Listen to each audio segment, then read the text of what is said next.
Educational videos میں آپ سب کا خیر مقدم ہے۔ آج میں آپ کے سامنے ایک نئے ٹاپک کے ساتھ حاضر ہوا ہوں۔ جماعت ششم، مضمون اردو، نظم نمبر 13، ہونہار بیٹا۔ ہمارے چینل کو لائک، شیئر اینڈ سبسکرائب کریں۔ ایک جملے میں جواب لکھے۔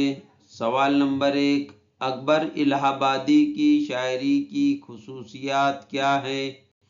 اس کا جواب ہے اکبر الہ آبادی کی شاعری دلچسپ، طنز و مزاح سے بھرپور اور نصیحت آموز ہوتی ہے۔ سوال نمبر 2، شاعر نے اس نظم میں کس بات کی تلقین کی ہے؟ اس کا جواب ہے شاعر نے اس نظم میں تلقین کی ہے کہ بیٹا ہونہار ہو تبھی اس کی خوشی اور فخر کرنا چاہیے۔ سوال نمبر 3، آنکھوں کا نور اور دل کا سرور کسے کہا گیا ہے؟ اس کا جواب ہے آنکھوں کا نور اور دل کا سرور بیٹے کو کہا گیا ہے۔ سوال نمبر 4، شاعر نے کس بات کو خوشی کا قصور قرار دیا ہے؟ اس کا جواب ہے بیٹا ہونہار نہ ہو پھر بھی خوشی ہو تو شاعر نے اسے خوشی کا قصور قرار دیا ہے۔ تفصیل سے جواب لکھیے۔ نمبر 1، نظم میں شاعر نے ہونہار بیٹے کی کن خوبیوں کا ذکر کیا ہے؟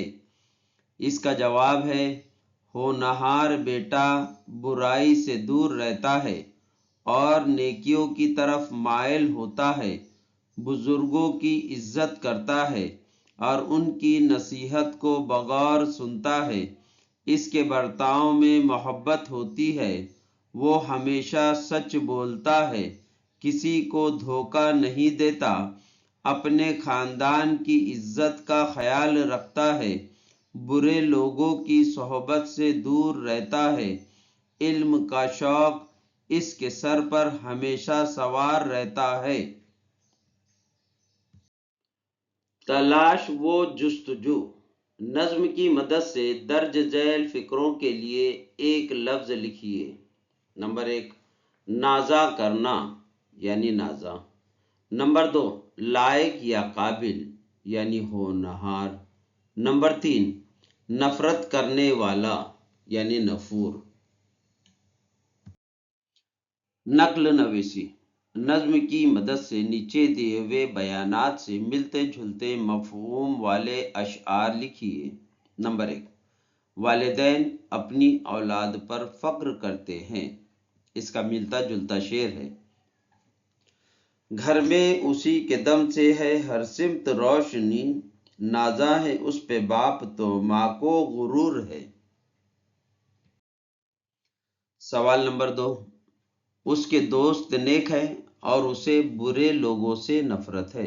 اس کا شعر ہے، رکھتا ہے خاندان کی عزت کا وہ خیال، نیکوں کا دوست صحبت بد سے نفور ہے۔ سوال نمبر 3، علم و ہنر میں کمال حاصل کرنے کی دھن اس کے سر پر سوار ہے۔ اس کا ملتا جلتا شعر ہے، کسب کمال کی ہے شب و روز اس کو دھن، علم و ہنر کے شوق کا دل میں وفور ہے۔